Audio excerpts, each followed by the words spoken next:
कायरोप्रॅक्टिस किंवा कायरोप्रॅक्टिक हा शब्दसुद्धा माहीत नव्हता मला ॲक्च्युली. पण जसं ड्युटी टाईम आवर्समध्ये वेळ मिळतो त्यावेळेस मोबाईल स्क्रोल प्रत्येकजण करतोच आहे. मग त्यावेळेस सर फेसबुक फ्रेंड होतेच आहेत आणि रजनीशकांत सरांचे पण व्हिडिओज थोडेसे बघितले होते आणि सरांचे व्हिडिओज बघितले.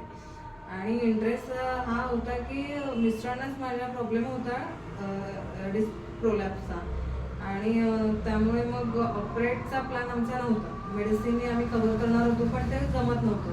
खूप प्रोलॉंगेशन चाललेलं होतं आणि पेन जे आहे ते सारखे इंटरमिडिएट आणि सिव्हिअर पेन, अनबिरेबल पेन येत होते, जे की ते लाईन डाऊन पोझिशनमध्ये राहायचे फुल 1 डे, कारण कुठलीच मुवमेंट करत नव्हते ते. मग मला वाटलं की बाबा आता हे करून बघायला हवं. त्यामुळे मग मी सरांना कॉन्टॅक्ट केला की याच्यातून थोडेसे काही रिझल्ट्स येतील का ह्यांना आणि कॉम्प्लिकेशन होणार नाहीत ना. मग सर म्हणाले की नाही, ह्याच्यातून आपण रिकव्हरी चे चान्सेस खूप आहेत. त्यामुळं आम्हाला त्यांनी चान्स दिला. आम्ही आलो. माझ्या हजबंडवरती त्यांनी केलं कायरोप्रॅक्टिक आणि त्यातून फर्स्ट सिटिंगमध्येच ते जे की 20 इयर्स झाले ते फॉरवर्ड बेंडिंग नव्हतं त्यांचं, ते फर्स्ट सिटिंगमध्ये त्यांचं फॉरवर्ड बेंडिंग झालं.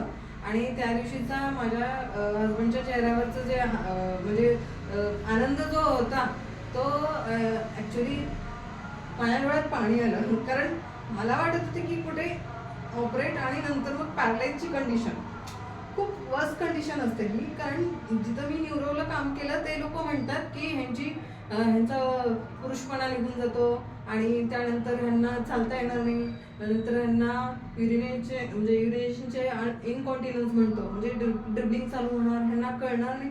हे सगळं ऐकूनच भयानक वाटत होतं पेशंटचं. हे असं नाही ना घडणार माझ्या मिस्टरांसोबत आणि ना घडायला नको, कारण मला काही करून नीट करायचं होतं. सगळं ते जमलं आणि रिझल्ट आहे.